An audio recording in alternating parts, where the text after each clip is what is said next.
কি যেন দিছে মনে করেন, কোনো মাংস নাই, সাথে কোনো মাংস নাই, শুধু এই ডাইন হাতটা এই আমার যেভাবে এইভাবে ওর হাতটা এমন ভালো রয়েছে আর কি, একটু টলটল হয়ে গেছে। কয়দিন হয়েছে একটু টলটল হয়ে গেছে। আমার বোন 4টে বাজে আমাকে আমার ফোন দিছে যে আব্বার আর বরাপারে নিয়ে আসে। পরে আমি আর বরাপ আমার আব্বু 4টে বাজে গেছি, এই যে বাড়ি থাকি 4টে বাজে গেছি, যাইতে 4:30 বাজছে। 4:30 বাজে দিদি শাওরাল বাজার আমার বোন দাঁড়াই রয়েছে। তাই আমি বলছি এই জায়গায় দাঁড়াই রয়েছিস কে? কয় কি স্যারে আমার কাছে টিসি দিয়ে দিছে, আর মারিয়ারে যে স্যারে ওর হাতে কথা কয় দেখে গাল পাচ্ছে, তাই মারিয়ারে স্কুল থেকে বাইর করে দিছে, বাইরে গেছি গা।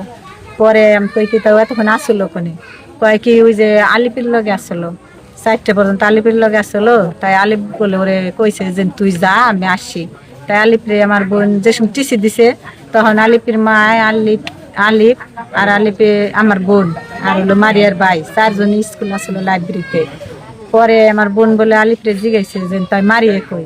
আলিপ বলে কইছে কি মারিয়ার আমি পাঠাই দিচ্ছি। তাই আমার বোন নিচে নামে কইছে তাই মারিয়ার পাই না, তুই কোন ফেলে পাঠাই দিলি? বাড়ি ওর দাদুর কাছে ফোন দিছে, কইছে আসি নাই কে? তাই বাড়ি আসি নাই। তখন আমার বোন আলিপরে কইছে তাই মারিয়ারে কোন জায়গা পাঠাই দিচ্ছ আর কি। আমি যাওয়ার পরে আমার বোন আমার কাছে বলতেছে। পরে আলিপ আর আমার ওই যে বোনের ভাই, এই যে দুরু মারিয়ার ভাই আর হইলো আর একটা ছেলে আমাকে যা 3জনে ওই গোপালনগর ওইদিকে তালাশ করবে গেছে। তালাশ করে আইসা হেরে কয় কি মারিয়ারে পাইলাম না। তাই আমি কই বাজার না ভালো, তুমি কোন জায়গা ওরে পাঠাইছাও, তুমি খুঁজে আনো। পরে আবার এইদিকে গেল মোটর সাইকেল নিয়ে, ওই দিকে যায় আইসে খুঁজে হেরে আইসে কয় কি এদিকেও পাইলাম না। আমি কই তুমি পাবে, তোমার লাগে যখন 4টে পর্যন্ত আসলো বাজারের সবাই কইতেছে, তাহলে তুমি কোনে পাঠাই দিলে, তাহলে তুমি আনো তালাশ করে। ওই মুহূর্তে ওর বাপ মাই করছে আইসে আলিপরে আমার কাছ থেকে টাইনে নিয়ে যায়, তালাশ করবে দেবো না, তালাশ করবে দেবো না। তাই আমি হেরে কইছি যে না, ও যখন পাঠাই দিছে ওই তালাশ করুক, ওরা 2জনে আসলো, তাহলে ওরা 2জনে জানে। তাহলে ফের মাই টানাটানি করে নিয়েই যাব। পরে আমরা আলিপরে কই কি আমাকে বাড়ি নু, তারপরে মোটর সাইকেল দিয়ে তালাশ করি। পরে আলিপরে নিয়ে আইছি, আসার পরে আমার ঘরকে এই বাড়ি নিয়ে আইছি। আসার পরে আলিপির মায়ের মামার আইসে আমার বাড়ি, এসে আমি কই কি এই মনে মন ঘটনা, কয় কি তাইলে ওই বসে থাকুক আমরা তালাশ করি।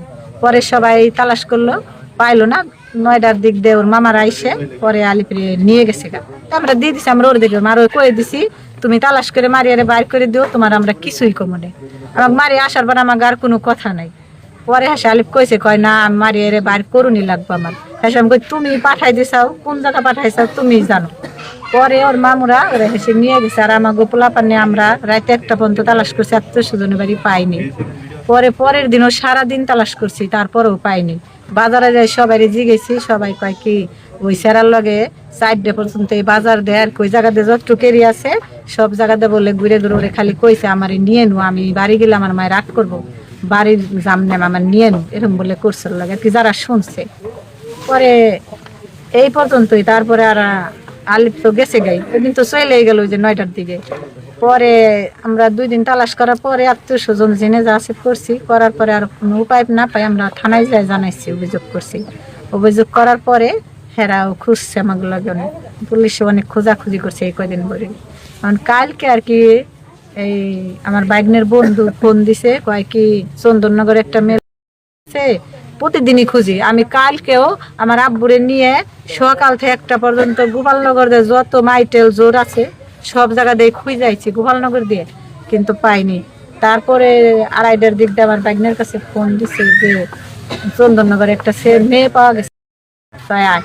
পরে আমরা সবাই গেছি, আমার এই স্বাস্থ্য ভাই আমরা গেছি, ওর আব্বু তো বাইরে মারে, আর আব্বু আমরা এইসব করতেছি। সেনা প্রধান গতকালকে বক্তব্য দিতে গিয়ে বললেন আমার মুখে দাড়ি, এটা নিয়ে সারা দেশের মানুষ প্রশংসা করছে। উনি আবার সেনা প্রধান একটি অনুষ্ঠানে বক্তব্য দিতে বললেন ধর্মীয় অনুশাসন আপনারা মেনে চলবেন। ধর্মীয় অনুশাসন মেনে চললে, কোরআন সুন্নাহ অনুযায়ী চলাফেরা করলে আপনি আদর্শ নাগরিক হবেন, আদর্শ মানুষ হবেন, আমল আখলাক চরিত্র গঠন হবে। দাড়ি রাখছে সেনা প্রধান, কি সুন্দর চেহারা লাগতেছে। বাংলাদেশের ইতিহাসে প্রথম। কথা বলেন না কেন?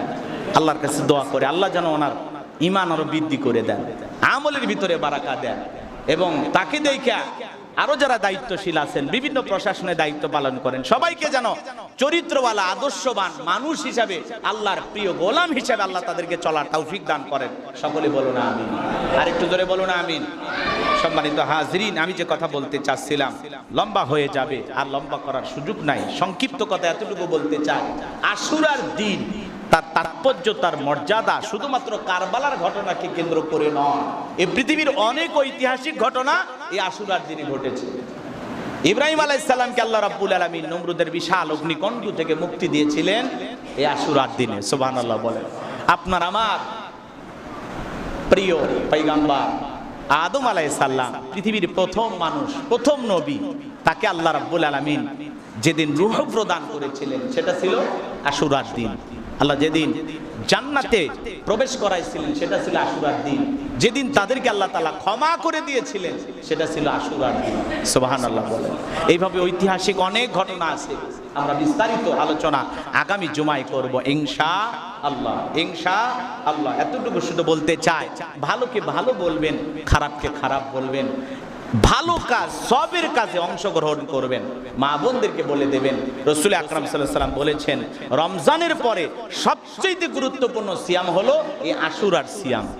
যদি কি আশুরার সিয়াম পালন করে, এক বছর পূর্বের যত গুনাহ আছে আল্লাহ সব মাফ করে দেবেন।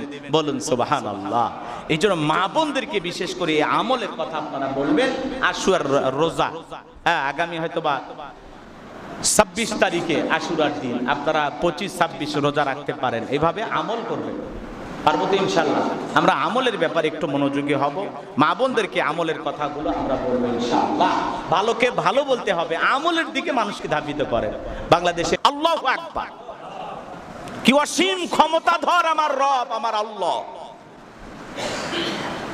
বিশাল বাহিনী যখন মরে সাফ হয়ে গেল, ফিরাউন মরার আগ মুহূর্তে ঘোষণা করলেন, ক্বালা আমানতু আন্নাহু লা ইলাহা ইল্লাল্লাযী আমানাত বিহি বানু ইসরাঈলা ওয়া আনা মিনাল মুসলিমিন।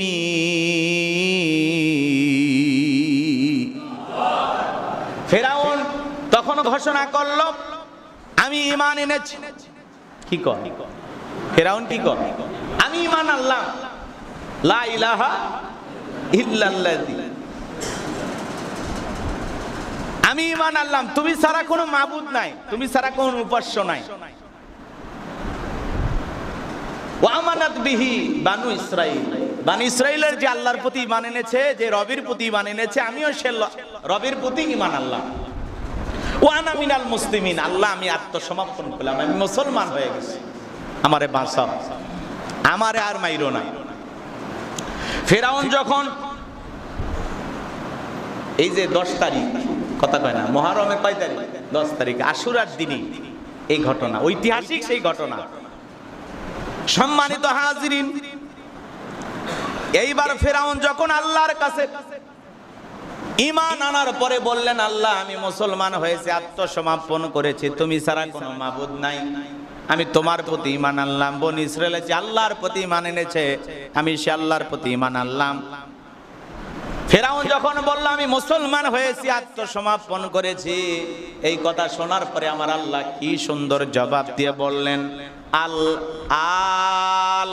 আনা وقد عصيت قبل وكنت من المفسدين।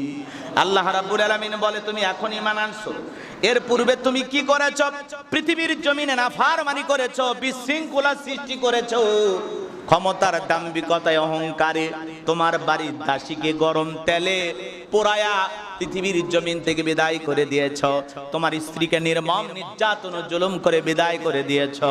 এই পৃথিবীর জমিনে ক্ষমতার দাম্ভিকতায় 40 বছর শিক্ষা ব্যবস্থাকে বন্ধ করে রেখেছ, তুমি নিজেকে রব বলে দাবি করেছ, ঘরে ঘরে তোমার বডি তৈরি করা মূর্তি ঢোকায়া দিয়েছ। পৃথিবীর মানুষকে তোমাকে রব বলে স্বীকার করার জন্য নানামুখী নির্যাতন জুলুম করেছো। আজকে পয়গাম্বর মুসা এবং তার অনুসারীদেরকে হত্যা করার জন্য বিশাল বাহিনী নিয়ে আক্রমণ চালিয়েছো, আর এখন এসে বলতেছো আমি ঈমান আনছি। এ কথা বললেই কি আমি আল্লাহ তোমার সব কিছু মাফ করে দেব না? ফিরাউন রে, তোর বাপের গলা কলা পূর্ণ হয়ে গেছে। পৃথিবীর জমিনে ক্ষমতার দাম্ভিকতায় অনেক অহংকার করেছো, অনেক জুলুম করেছো, অনেক নিরপরাধ মানুষকে কষ্ট দিয়েছো, অত্যাচার করেছো, জুলুম করেছো। এই পৃথিবীর জমিনে এক সময় তোমার কোনো কিছুই ছিল না। আমি আল্লাহ তোমাকে জিরো থেকে হিরো বানাইছিলাম। আজকে ক্ষমতার চেয়ারে বৈশা যে দাম্ভিকতা, যে অহংকার করেছো, যে জুলুম করেছো, আজকে সেই জুলুমের পরাজয়ের দিন। আজকে তোমার জীবনের শেষ দিন। আজকে তুমি